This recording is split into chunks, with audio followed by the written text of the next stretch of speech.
Assalamualaikum dan salam sejahtera. Okey, baiklah kita sambung tajuk seterusnya untuk reka bentuk makanan. Perkara yang kedua perlu dibuat setelah mereka bentuk makanan, maka kita perlu ada pembungkusan makanan. Okey, cuba kita lihat contoh yang saya bagi ini ialah pembungkusan makanan yang disediakan oleh syarikat-syarikat yang dah ada di pasaran. Okey, ada banyak contoh, jadi saya sediakan hanya beberapa contoh untuk kamu lihat. Okey, pertama sekali jenis makanan yang dibungkus untuk dibawa balik.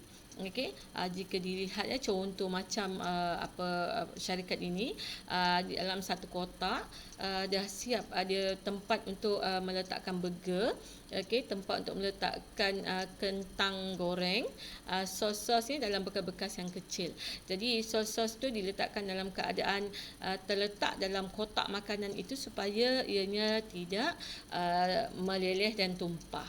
Jadi itu salah satu contoh supaya ia tak perlu ada banyak bekas yang perlu dipegang. Jadi hanya pegang satu bekas, tetapi di dalamnya telah ada kesemua makanan yang diperlukan. Okey, baiklah, yang kedua, bentuk bekas makanan yang bulat panjang yang mengisi makanan ringan ini, ya, ia ada bahagian bawahnya yang direka supaya menampilkan bentuk makanan itu. Jadi maksudnya pengguna boleh lihat makanan itu daripada luar kotak. Jadi ini akan menarik minat pengguna dan pengguna dapat kepastian memang betul lah itu jenis makanan yang mereka perlukan. Okey, baiklah. Untuk membuat pembungkusan makanan yang pelbagai jenis ini, sebenarnya kita perlu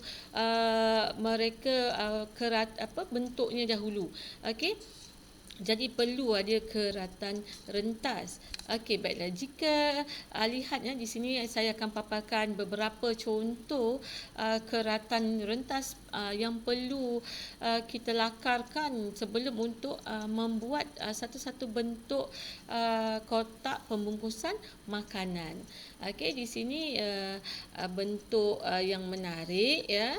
Jadi bila dihamparkan dipotong sebegitu rupa, tetapi apabila dilipat dan dicantumkan, ia akan menjadi bentuk yang dikehendaki.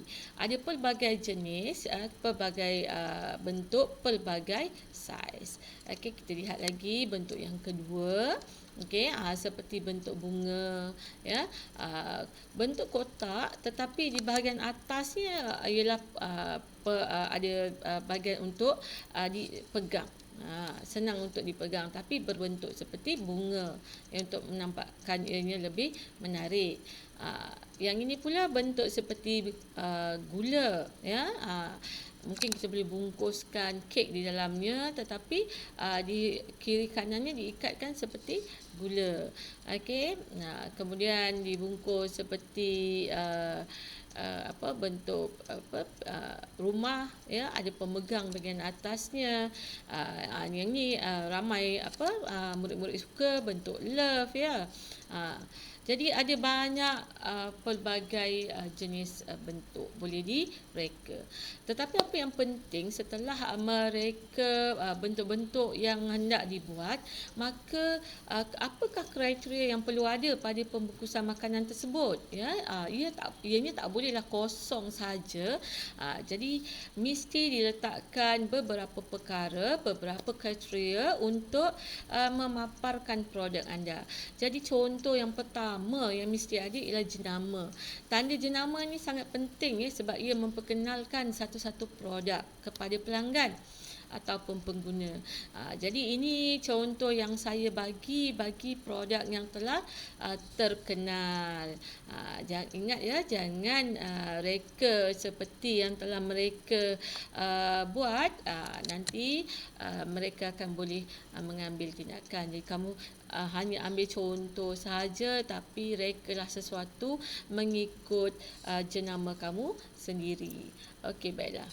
Kita lihat pula seterusnya, perkara yang kedua mesti ada pada kotak pembungkusan makanan ialah tipografi. Tipografi ini ialah jenis-jenis tulisan bentuk yang dibentukkan untuk mencipta jenama sesuatu produk.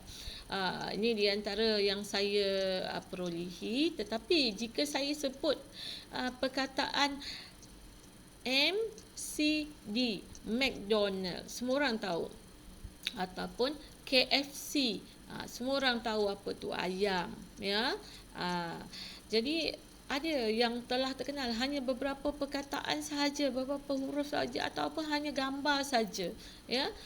Jadi inilah tipografi yang sangat menonjol, dan akan bila pengguna nampak saja, pengguna tahu apakah produk tersebut. Okey, ketiga, warna yang diletakkan ataupun digunakan pada kotak pembungkusan makanan itu supaya ianya melambangkan atau mewujudkan identiti bagi produk tersebut. Ya. Okey. Kemudian perkara yang keempat ialah ilustrasi, ya, menggambarkan situasi produk tersebut dibungkus. Jadi bila tengok pada permukaan kotak tu, adalah letak nampak gambar nasi lemak tu begitu rupa diletakkannya. Jadi bila tengok pada kotak saja dah tahu, inilah jenis bentuk makanannya yang ada di dalam kotak pembungkusan tersebut. Okey, seterusnya ialah reka bentuknya.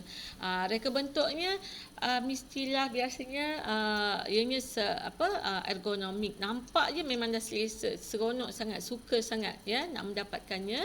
Kemudian ianya selamat digunakan.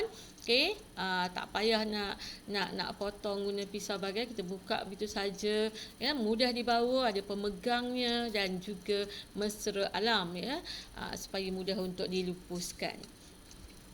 Okey. Seterusnya, ia juga perlulah direka dalam pelbagai saiz.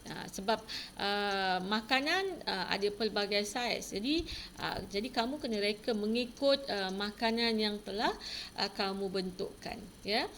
Jadi boleh pelbagai saiz, ya, dan pelbagai pilihan. Okey. Ini projek kita pada minggu lepas. Okey, jika agaknya telah mereka bentuk sandwich sebegini, okey, apakah jenis pembungkusan makanan yang sesuai untuk meletakkannya, ya. Jadi terpulang kepada anda untuk mereka bentuk jenis yang bagaimana supaya ianya nampak menarik, tapi pastikan masukkan kriteria-kriteria seperti jenama, tanda tipografi, ya, supaya ia nampak lebih menarik.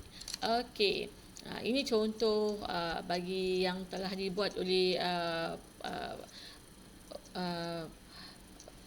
untuk produk ini, tetapi bukan semuanya yang bersesuaian. Contohnya, jika letak sandwich beluncas dalam bekas yang sebegini tak berpenutup, ianya tak selamat daripada serangga seperti lalat. Jadi boleh dibuat penambahbaikan. Mungkin boleh dibuat bekas yang bertutup seperti ini. Tetapi mestilah lebih diperbaiki supaya ianya lebih menarik. Okey, baiklah. Jika dapat projek seperti ini pula, diberi kek muffin, ya, ada icing yang telah disediakan, ada nozzle, ya, kemudian pewarna. Jadi kamu boleh hiaskan kek ini dan fikirkan. Fikirkan apakah bungkusan yang boleh dibuat direka untuk meletakkan makanan seperti ini. Okey. Ingat, ya, ianya mestilah menarik, sesuai dan